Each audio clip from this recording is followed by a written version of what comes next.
Hello दोस्तों, IT electrician में आपका स्वागत है। चलिए दोस्तों, बात करते हैं टेक्निकल हेल्पर में पूछे जाने वाले मोस्ट इंपोर्टेंट क्वेश्चन के बारे में।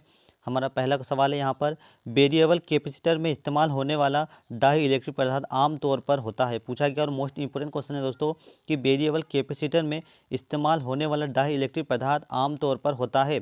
ये 5 ऑप्शन दिए गए हैं और आपको राइट आंसर बताएं दोस्तों। पहला ऑप्शन है पॉलीपाइपलीन, दूसरा है हवा, तीसरा है सेरामिक, चौथा है टेफ्लॉन और पांचवा ऑप्शन है पॉलीस्टाइरीन। तो दोस्तों यहाँ पर जो राइट आंसर होगा, वेरिएबल कैपेसिटर में इस्तेमाल होने वाला जो डाई इलेक्ट्रिक पदार्थ होता है वह क्या होता है, तो वह हवा होता है। यहाँ पर राइट आंसर होगा फ्रेंड्स, हवा यहाँ पर राइट आंसर होगा। नेक्स्ट क्वेश्चन है और मोस्ट इंपोर्टेंट क्वेश्चन पूछा गया है कि 250 वोल्ट पर मूल्यांकित 500 वाट और 200 वाट के दो बल्ब का प्रतिरोध का अनुपात कितना होगा। यहाँ पर पहला ऑप्शन है 5:2, 2:5, 3:2, 2:3 या 3:5। तो यहाँ पर राइट आंसर का दोस्तों ऑप्शन नंबर बी 2:5 अनुपात होगा। 2:5 यहाँ पर राइट आंसर होगा। नेक्स्ट क्वेश्चन है, किसी कंडक्टर में पूछा गया कि किसी कंडक्टर में डैश की वजह से इलेक्ट्रिक करंट गुजरने पर ऊष्मा उत्पन्न होती है। पूछा गया है कि किसी कंडक्टर में इलेक्ट्रिक करंट गुजरने पर ऊष्मा उत्पन्न होती है। तो यहाँ पर पहला ऑप्शन है रिएक्टेंस, इम्पीडेंस, कैपेसिटेंस, रजिस्टेंस या इंडक्टेंस। तो यहाँ पर राइट आंसर का दोस्तों, यहाँ पर इसका right answer option number D resistance यहाँ पर राइट आंसर होगा। नेक्स्ट क्वेश्चन है, इनमें से कौन सा डिवाइस चुंबकीय फील्ड के रूप में ऊर्जा संग्रहित करता है। पूछा गया है कि इनमें से कौन सा डिवाइस है जो चुंबकीय फील्ड के रूप में ऊर्जा संग्रहित करता है। रजिस्टेंस, कैपेसिटर, इंडक्टर, ट्रांजिस्टर या फिर रेक्टिफायर। तो यहाँ राइट आंसर का दोस्तों इंडक्टर जो है वह चुंबकीय फील्ड के रूप में क्या करता है, वह ऊर्जा को संग्रहित करता है। तो यहाँ राइट आंसर होगा option number C inductor. Next question है, फ्यूज वायर का मूल्यांकन किसके संदर्भ में किया जाता है। पूछा गया है कि फ्यूज वायर का जो मूल्यांकन होता है वह किसके संदर्भ में किया जाता है। एम्पियर घंटा, एम्पियर वोल्ट, किलो वाट घंटा एम्पियर में या फिर किलो वोल्ट घंटे में। तो यहाँ पर राइट आंसर का जो फ्यूज होता है, जो फ्यूज की रेटिंग होती है वो एम्पियर में व्यक्त की जाती है। ऑप्शन नंबर डी यहाँ पर राइट आंसर होगा। नेक्स्ट क्वेश्चन है, किसी सर्किट में 33 ओम का रजिस्टर 2 ओम का करंट ले जाता है तो पूरे रजिस्टर में वोल्टेज का मान कितना होगा। 16.5 वोल्टेज, 33 वोल्टेज, 66 वोल्टेज, 80 वोल्टेज या 132 वोल्टेज। तो यहाँ पर राइट आंसर का दोस्तों ऑप्शन नंबर सी 66 वोल्ट होगा। किसी सर्किट में अगर 33 ओम का रेजिस्टेंस है और 2 एम्पीयर का करंट ले जाता है तो यहाँ पर क्या राइट आंसर होगा, 33 गुना 2। तो यहाँ पर जो रेजिस्टेंस का वोल्टेज मान होगा वह 66 वोल्ट होगा। V आई आर, इस सूत्र से हम यह ज्ञात कर सकते हैं। आई का मान क्या है 2 एम्पीयर और आर का मान 33, आपस में गुना करेंगे 2 का 33 में, तो यहाँ पर राइट आंसर होगा 66 वोल्ट राइट आंसर होगा।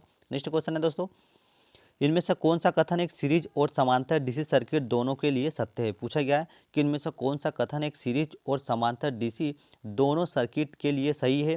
पहला ऑप्शन है एलिमेंट में अलग अलग करंट होते हैं, पहला ऑप्शन दिया गया है। दूसरा ऑप्शन क्या है, करंट संयोजक होते हैं।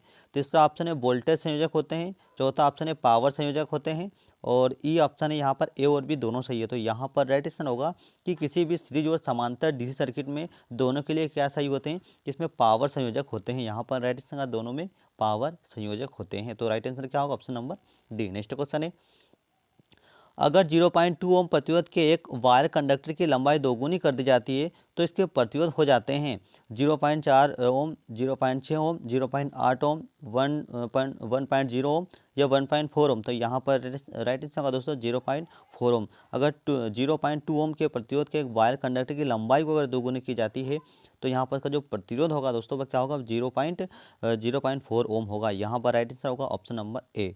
नेक्स्ट क्वेश्चन है,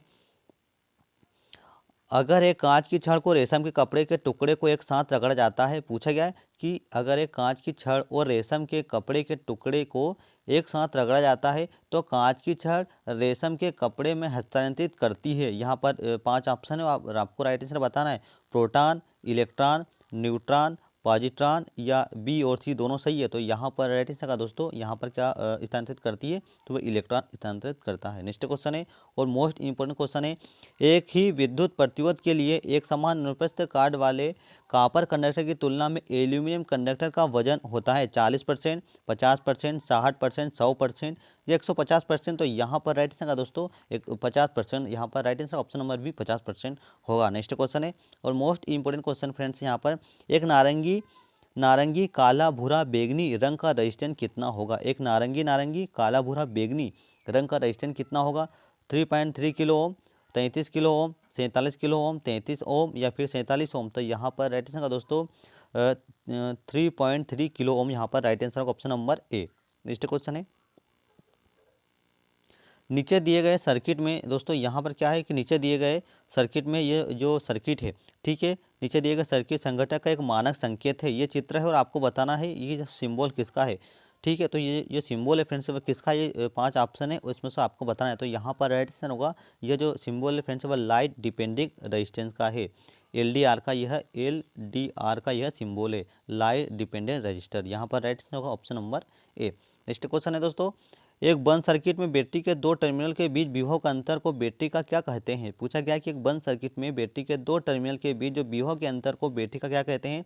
EMF, terminal voltage, charge, power या कंडक्टेंस। तो यहाँ राइट आंसर होगा टर्मिनल वोल्टेज कहते हैं। ऑप्शन नंबर बी यहाँ पर राइट आंसर होगा टर्मिनल वोल्टेज। नेक्स्ट क्वेश्चन है, एक रियोस्टेट का इनमें से कौन सा पहलू पोटेंशियल से अलग होता है? पूछा गया है कि एक रियोस्टेट का इनमें से कौन सा पहलू पोटेंशियोमीटर से अलग होता है?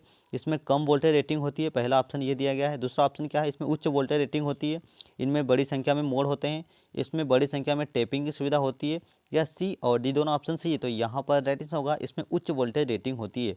एक रियोस्टेट के जो पहलू होते हैं इसमें पोटेंशियोमीटर अलग इसलिए है क्योंकि इसमें उच्च वोल्टेज की रेटिंग होती है। तो यहाँ पर राइट आंसर होगा ऑप्शन नंबर बी।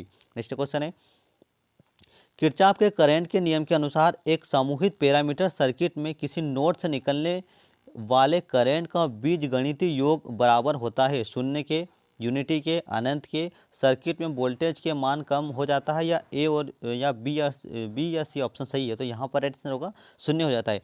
किरचॉफ के करंट नियम के अनुसार एक समूहित पैरामीटर सर्किट में नोड से निकलने वाले करंट का जो बीजगणित योग होता है वह क्या होता है? तो वह शून्य होता है, क्योंकि नियम कौन सा है? ये किरचॉफ का नियम है। तो इससे नोड से निकलने वाली करंट का जो बीजगणित योग होता है फ्रेंड्स वह क्या होता है?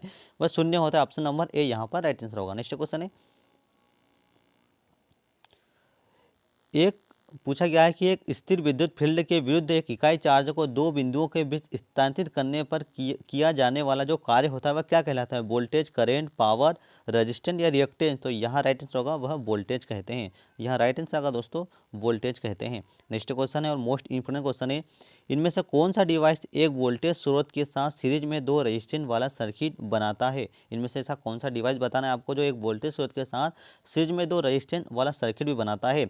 Voltage divider, voltage multimeter, voltage doubler, voltage follower या वोल्टेज रेगुलेटर। तो यहाँ पर राइट आंसर होगा वोल्टेज डिवाइडर। यहाँ पर दोस्तों राइट आंसर होगा वोल्टेज डिवाइडर। नेक्स्ट क्वेश्चन है, कापर के एक परमाणु में कितने इलेक्ट्रॉन होते हैं? पूछा गया है कि कापर के एक परमाणु में कितने इलेक्ट्रॉन होते हैं? तो यहाँ पर राइट आंसर होगा जो कापर के एक परमाणु में जो इलेक्ट्रॉन होते हैं वह कितने होते हैं? वह 29 होते हैं। यहाँ पर right answer option number D 29 होते हैं। नेक्स्ट क्वेश्चन है, इनमें से कौन सा घटक निश्चित डीसी को परिवर्तित डीसी में बदलता है? पूछा गया है कि इनमें से कौन सा घटक है जो निश्चित डीसी को परिवर्तित डीसी में बदलता है? चॉपर, पहला ऑप्शन है chopper, rectifier, cyclo converter, inverter, इनमें से कोई नहीं। तो यहाँ पर राइट आंसर होगा चॉपर। चॉपर क्या करता है दोस्तों? एक जो प्योर डीसी होती है, निश्चित डीसी होती है, उसको वेरिएबल या परिवर्तित डीसी में बदलने का कार्य करता है, जिसे क्या कहते हैं? चॉपर कहते हैं। नेक्स्ट क्वेश्चन फ्रेंड्स और मोस्ट इंपोर्टेंट क्वेश्चन है, पावर इलेक्ट्रॉनिक शब्दावली में एससीआर का विस्तार क्या है? पूछा गया कि पावर इलेक्ट्रॉनिक्स में एससीआर का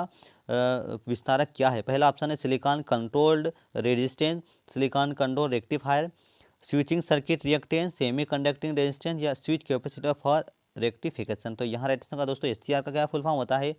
एससीआर का जो फुल फॉर्म होता है वह सिलिकॉन कंट्रोल रेक्टिफायर। यहाँ पर राइट आंसर का दोस्तों option number B silicon control rectifier. तो चलिए दोस्तों आपको वीडियो कैसा लगा कमेंट्स का जरूर बताइए। तो आपने हमारे चैनल को सब्सक्राइब नहीं किया फ्रेंड्स तो सब्सक्राइब जरूर करें।